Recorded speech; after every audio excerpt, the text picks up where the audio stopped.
शोहर बदलना तो दूर की बात है, पाकिस्तानी औरतें तो खुदा भी बदल लें पैसों के लिए, जो हालात हम फैमिली कोर्ट्स के अंदर देखा है। मोस्टली तो फेक एड्रेसेस ही शो करती हैं ख्वातीन अपने, क्योंकि ये सारा फ्रॉड उन्होंने खेलना होता है ना। पारसा भी तो बनना है जब नया रिश्ता नए बंदे को फंसाना है। लड़की वाले हैं, किसी की बहन बेटी है, फलाने की इज्जत है, फलाने की बेइज्जती है, कर करा के जनाब कर लेते हैं, और फिर बाद में जब वक्त आता है उनके ऊपर तो उनकी मदद करने वाला कोई नहीं होता। जब उनके सर के ऊपर 20-25 लाख रुपए की तलवार लटकती है तो फिर उनको पता लगता है कि ये हमने क्या किया, तो हमने जिंदगी का सबसे बड़ा अजाब अपने सर ले लिया नेकी के नाम पर। ये तो थॉट ही गलत है कि शादी के वक्त जो है वो कोई सामान जहेज ना लिया जाए, क्योंकि वो मर्द के लिए नुकसानदेह है और फिर वो मर्द को ही उसकी जो है ना वो सजा भुगतनी पड़ेगी। जहां तक मुकदमा सामान जहेज की बात है, तो सामान जहेज के हवाले से ये बात बड़ी शोर है कि पाकिस्तान में जितने भी सामान जैसे केसेस होते हैं फैमिली अदालतों में, सारे झूठे होते हैं। और तमाम औरतें जब फैमिली अदालत में आकर सामान जहेज की रिकवरी का कोई केस करती है तो टिका कर झूठ बोलती हैं। उसकी बड़ी बुनियादी सी और सादा सी वजह है, वो ये है कि औरत को झूठ बोलने की और झूठा एक फ्रॉड क्लेम करने की पूरी कानूनी तौर पर आजादी है। उसे कोई सबूत देने की जरूरत नहीं है कि उसने ये सामान वाकई खरीदा भी था, उसके पास वाकई कोई इतने फाइनेंशियल सोर्सेज थे कि उसने ये सामान खरीदा, या उसके वालिदैन के। तो बस वो मुंह उठा के कोई एक सादे से कागज के ऊपर एक सामान जहेज लिखेगी कि भाई ये सामान में लेकर आई थी, साथ नीचे दस्तखत करेगी और वो अदालत में जाएगी और अदालत में ये मुकदमा एंटरटेन किया जाएगा बाकायदा, और इस मुकदमे के उसको क्लेम भी मिलेगा। तो और दूसरी वजह यह है कि अगर सामाने जहेज कोई लिया ही नहीं गया शादी के वक्त, और लड़के ने शादी के वक्त निकाह के वक्त कोई सामाने जहेज नहीं लिया था, उसके बावजूद और औरत को साबित भी ना कर सके एक पाई का सामाने जहेज भी, तो फिर भी हमारे कानूनी निज़ाम में इजाजत है कि अदालत जो है सिर्फ मफरूजे की बुनियाद के ऊपर जितने लाख का चाहेगी मर्द के ऊपर सामाने जहेज रिकवरी का क्लेम जो है वो लगा देगी, और जो कि ऑब्वियसली उसको देना पड़ेगा। अगर वो नहीं देगा तो सीधा जेल भेजा जाएगा। तो ये चूंकि सहूलतें औरत को दी गई हैं तो वो जाहिर है हर औरत फायदा उठाती है, पैसा आता है, किसको बुरा लगता है। तो यही वजह है कि तलाक के जितने भी केसेस हैं सबसे ज्यादा दिहाड़ीन औरतों की सामाने जहेज केस भी लगती है।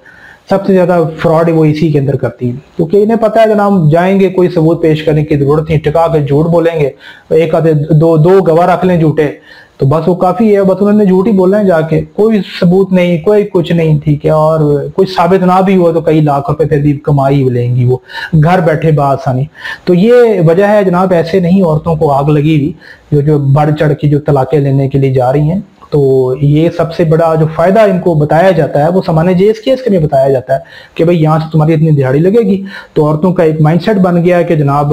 ठीक है तलाक लेते हैं, तलाक लेगा, तलाक लेना कौन सी बड़ी बात है आजकल औरत के लिए।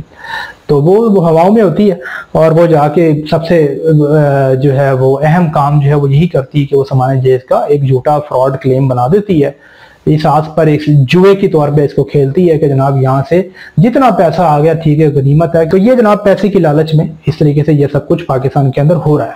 तो जहां तक बात है सामान्य जहेज ना लेने की शादी के वक्त, तो बिल्कुल जनाब ये मर्द के लिए 100% रिस्क है।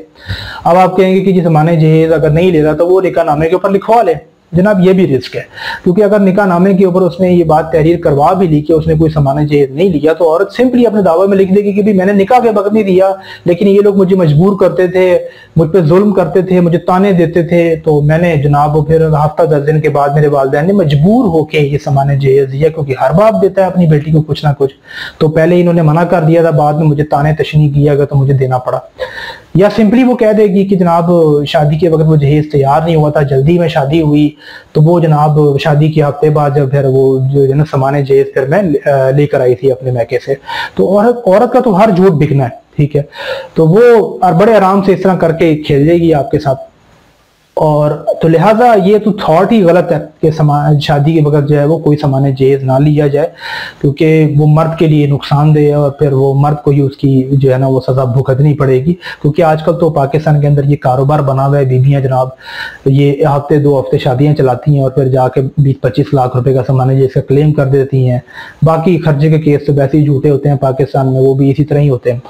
तो वो अच्छे खासे पैसे इकट्ठे कर लेती हैं अपने छोटे से दिन की शादी चला के। और जो 4-4 बच्चों की माएँ हैं जिनकी स्टैब्लिश शादी है, उनको भी आजकल जो है बड़ी इस हवाले से उनको तलाक पैकेज में यही इस तरह की ऑफर्स बड़ी अट्रैक्टिव किस्म की लगती हैं, और वो भी जनाब इस लालच के अंदर अपनी तलाकें करवा रही हैं, क्योंकि उनको पैसे से गर्ज है जनाब। शोहर बदलना तो दूर की बात है, पाकिस्तानी औरतें तो खुदा भी बदल लें पैसों के लिए,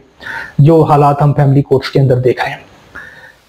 तो ये कुछ जनाब हो रहा है। तो लिहाजा अब शादी के वक्त ये थॉट ठीक है कि सामान जहेज के हवाले से कोई लड़की वाला से मुतालबा ना किया जाए कि भाई ये इतना सामान दो, ये करो, ठीक है, अखलाकी तौर पर इतना बस अखलाक दिखाया जाए कि वो जो दे रहे हैं बस वो आप वो चुप करके लें, और फिर उनसे गुजारिश और करें कि निकाह के वक्त जो है वो निकाह नामे पर दस्तखत से पहले इस चीज को इंश्योर करें कि सामान जहेज की लिस्ट लड़की वाले जो है वो बनाकर दें, और उसके ऊपर उनके गवाहों के साइन भी होने चाहिए और आपके गवाह के साइन, लड़के के गवाह के साइन भी होने चाहिए, और फिर निकाह ख्वाह से कहा जाए कि वो इसको मेंशन कर दे निकाह नामे के ऊपर, कोई भी खाना काट के वो वहां पर सामान जहेज की लिस्ट के हवाले से वो साथ लगा देगा या कुछ भी करके उसको मेंशन कर देगा कहीं ना कहीं।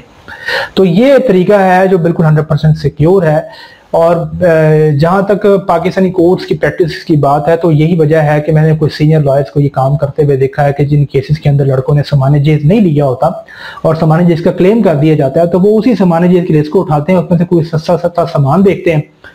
वो सामान की लिस्ट बना के तो दे देते हैं, हाँ ठीक है जी हमने तो लिया था, सामान जहेज तो आया था, तो बस ये सामान जहेज आया था, बस ये थोड़ी सी आइटम्स आई थी, ये देने के लिए तैयार है। ठीक है, वो बिल्कुल डिनाई नहीं करते कि हमने कोई सामान नहीं लिया, क्योंकि उनको पता है कि अगर डिनाई किया तो प्रिजम्पशन की का असूल हमारे ऊपर लगेगा और फिर हमें ज्यादा नुकसान हो सकता है और क्लाइंट को बहुत ज्यादा मालियत को हो सकता है 100% ही क्लाइंट के ऊपर लगा दिया जाए क्लेम, तो वो तो सारा उसको भरना पड़ेगा फिर उसके ऊपर। तो इससे बेहतर है कि थोड़ी सी लिस्ट अपने पास से बना के वो लगा दे। तो ये मैंने बहुत सारे सीनियर लॉयर्स को जो कानून की समझ रखते हैं उनको मैंने ये करते हुए देखा है। तो ये है सामान जहेज के बारे में कुछ अहम हकायक जो मैं समझता हूं कि हर मर्द को ये समझने चाहिए शादी से पहले, क्योंकि ये सामान जहेज जो रिकवरी का केस होता है ये सबसे ज्यादा डैमेजिंग होता है फाइनेंशियली, ठीक है, मर्द के लिए, क्योंकि इसमें औरतों ने सबसे ज्यादा दिहाड़ी लगानी होती है और यहाँ से वो फायदा उठाते हुए ये गेम खेलती हैं और अच्छे खासे पैसे कमा लेती हैं यहाँ से आराम से घर बैठे हुए। क्यों? क्योंकि शादी के वक्त जो है वो कोई भी मुतालबा नहीं करता सामान जहेज लिस्ट का, और इस तरीके से लोग शर्मा शर्मी में जनाब लड़की वाले हैं, किसी की बहन बेटी है, फलाने की इज्जत है, फलाने की बेइज्जती है, कर करा के जनाब कर लेते हैं, और फिर बाद में जब वक्त आता है उनके ऊपर तो उनकी मदद करने वाला कोई नहीं होता, क्योंकि जाहिर है फिर उनको फिर रगड़ा जाता है इस निजाम की चक्की के अंदर। तो जहां तक ये सामान जहेज की मुखालफत की बात है, मुखालफत की तहरीकें, मैं समझता हूँ ये बेवकूफाना अमल है, इंतहाई बेवकूफाना अमल है, क्योंकि ये फिर ऐसे नौजवानों को वो इस तरफ लगा देते हैं, और फिर जब क्या होता है कि वो शादी वगैरह देते नहीं है। लड़कियां तो जनाब आजकल वैसे भी कम ही टिकती हैं घरों के अंदर, तो कुछ ही अरसे में तलाकी हो जाती हैं, जितनी ज्यादा तलाकों की रेशो यहाँ पाकिस्तान के अंदर चल रही है। और फिर जब उनके सर के ऊपर 20-25 लाख रुपए की तलवार लटकती है तो फिर उनको पता लगता है कि ये हमने क्या किया, तो हमने जिंदगी का सबसे बड़ा अजाब अपने सर ले लिया नेकी के नाम पर। तो ये इंतहाई बेवकूफाना बातें सामान जहेज का की मुखालफत, और ये वो पहले रियासत का कानून तो समझे कि मर्द की सेफ्टी क्या है इसके अंदर, वो जहेज नहीं ले रहा, तो ये बहुत अहम बातें हैं। इसके अलावा सामान जहेज केस में एक और बड़े मसले की बात है, क्योंकि औरत को आजादी है कि वो जिस मर्जी शहर का शहरी अपने आप को शो करे और वो जाके सामान जहेज का क्लेम कर दे, या कोई भी केस जो है वो कर सकती है, जाकर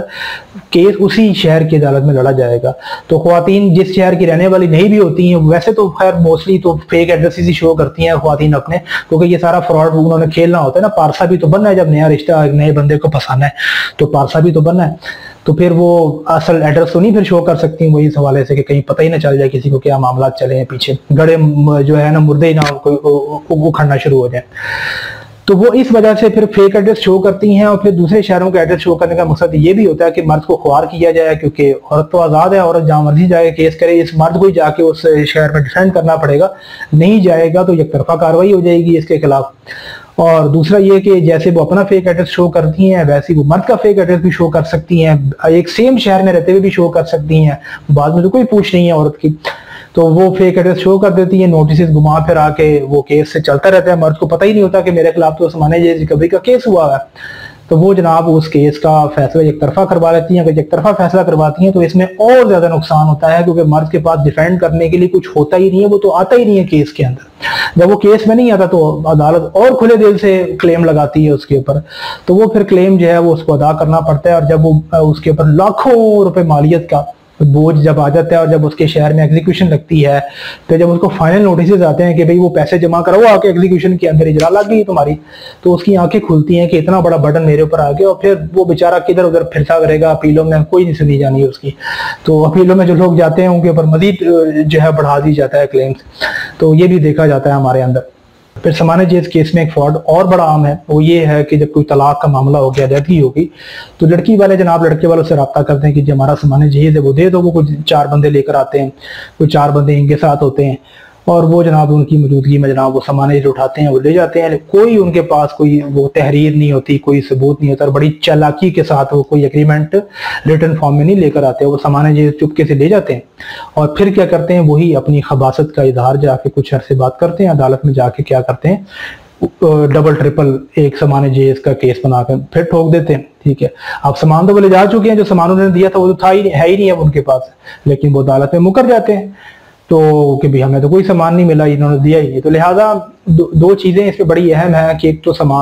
निकाह के वक्त लाजमी तौर पर बगैर किसी शर्म के झिझक के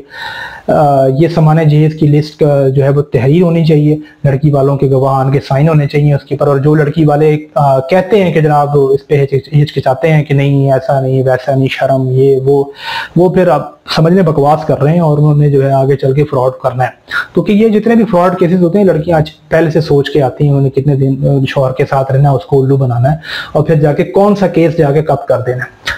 तो ये जरूरी है, तहरीर होनी चाहिए, यही सेफ्टी होनी चाहिए। और दूसरी बात है कि और तहरीर के साथ साथ तहरीर हो और सामान्य जहेज अगर तहरीर है तो ऐसे देने की गलती ना की जाए। लड़की वाले कहें जी हमें सामान्य दे, तो भाई भागो अदालत जाओ, अदालत जाके करो केस करो, हम दे देंगे। जो है वो अदालत का जो तरीक़ेकार है, हम अदालत में जाकर लिस्ट देंगे कि भाई ये हमारे पास सामान मौजूद है, ये तहरीरी हुई भी है लिस्ट, तो हम ये सामान देने के लिए तैयार हैं, और एक अदालती तरीक़ेकार के तहत सामान जो है वो वापस कर दिया जाए अदालती स्टाफ की मौजूदगी में। तो और अगर वैसे भी सामान देना है तो फिर उसके लिए बाकायदा वीडियो रिकॉर्डिंग्स की जाएं और गवाहान हो, उनके नाम लिखे जाएं, तहरीर की जाए और स्टाम्प पेपर के ऊपर लड़की वालों से स्टाम्प पेपर लिया जाए। ये सारे मामलात किए जाएं, इसके बगैर उनको सामान्य जहेज ना दिया जाए, वरना फिर वही होगा कि वो ले जाएंगे सामान और जाके वहां पे केस बना देंगे अदालत के अंदर, दोबारा से वो केस भी लड़ना पड़ेगा, वो लाखों रुपए भी भरने पड़ेंगे और इस तरीके से डबल नुकसान होगा। तो ये सब कुछ हमारे माशरे में हो रहा है, ये फ्रॉड हो रहा है और औरतें टिका कर सामान्य जहेज के ऊपर फ्रॉड कर रही हैं हमारे मुल्क के अंदर, क्योंकि उनको कानूनी तौर पर ये सहूलत दी गई। तो जाहिर सी बात है पैसा आता हुआ किसको बुरा लगता है, पैसे कमाने के लिए तो जनाब बड़ा कुछ कर सकते हैं लोग।